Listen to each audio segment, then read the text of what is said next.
क्या जम्मू कश्मीर में वाकई संभव है अनुच्छेद 370 की वापसी? विशेषज्ञों ने इसे क्यों बताया एनसी का mind game. National conference Jammu Kashmir में अनुच्छेद 370 की बहाली का झांसा देकर लोगों को गुमराह कर रही है। पार्टी ने विधानसभा सत्र में विशेष दर्जे की बहाली के लिए प्रस्ताव पारित किया है, लेकिन राजनीतिक विशेषज्ञों का कहना है कि ये सिर्फ भावनात्मक कार्ड खेलने की कोशिश है। नेशनल कॉन्फ्रेंस के घोषणा पत्र में जनहित मुद्दों पर कोई ध्यान नहीं दिया गया है।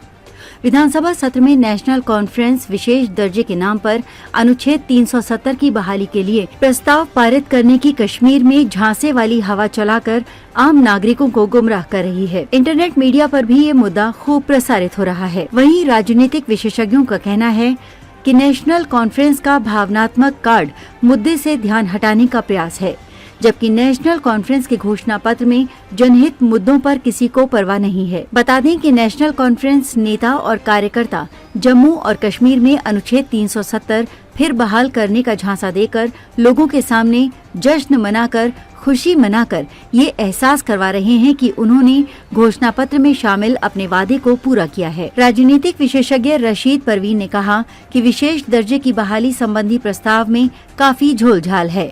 ये आम लोगों की समझ में आसानी से नहीं आएगा। इसी का नेशनल कॉन्फ्रेंस फायदा उठा रही है। स्पष्ट रूप से देखें तो इस प्रस्ताव में 370 का कोई जिक्र नहीं है।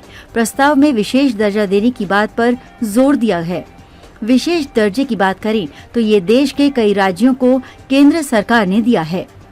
नेशनल कॉन्फ्रेंस ने अपने चुनावी एजेंडे में अनुच्छेद 370 की बहाली को ही प्राथमिकता दी थी, लेकिन सत्ता में आते ही इस पार्टी ने अपने सुर बदल लिए। जम्मू कश्मीर में एक कॉम्पिटिटिव पॉलिटिक्स है और उसकी मजबूरी में नेशनल कॉन्फ्रेंस के लिए ये प्रस्ताव लाना जरूरी था। अंजर मोहजो नामक एक और राजनीतिक विश्लेषक ने कहा कि नेशनल कॉन्फ्रेंस का ये हमेशा तरीका रहा है कि जब वो सत्ता में नहीं होती है तब वो कहती कुछ और है, सत्ता में आते ही उनके सुर बदल जाते हैं। एक दिन पहले मंगलवार को जब इस पार्टी ने सदन में 370 के हवाले से प्रस्ताव पारित करवाया तो प्रस्ताव पारित होने के चंद मिनट बाद ही मुख्यमंत्री उमर अब्दुल्ला ये कहकर सदन से चले गए कि पार्टी ने अपना वादा पूरा कर दिया है। मुख्यमंत्री को चाहिए था कि वो इस प्रस्ताव पर खुलकर अपनी बात रखते। नेशनल कॉन्फ्रेंस सिर्फ लोगों में अलगाववादी भावनाओं को पैदा करने की कोशिश कर रही है।